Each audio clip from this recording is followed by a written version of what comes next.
సమాధిలో నుండి తిరిగి లేచారు. అంటే సమాధిలో నుండి అనే దానికంటే కూడా సమాధిని గెలిచి, సమాధిని జయించి. చెప్పండి, దేని జయించి? సమాధి అనేది దేనికి సాదృశ్యం అంటే చావుకి. సమాధిని గెలిచి అంటే చావును గెలిచి. చెప్పండి, సమాధిని గెలవడం అంటే ఏంటి?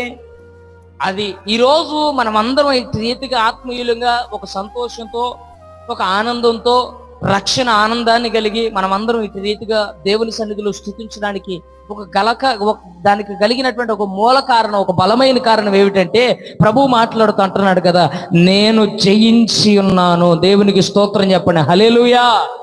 నేను జయించాను. యేసు ప్రభు వారు చెబుతున్న ఓ శ్రేష్టమైన ఉపదేశం ఈ రోజు ఏమిటంటే, ఆయన మరణమును జయించిన దేవుడు. ఆయన ఎవరండి? ఆయన సమాధిని జయించిన దేవుడు. ఆయన బంధకాలను జయించిన దేవుడు. ఆయన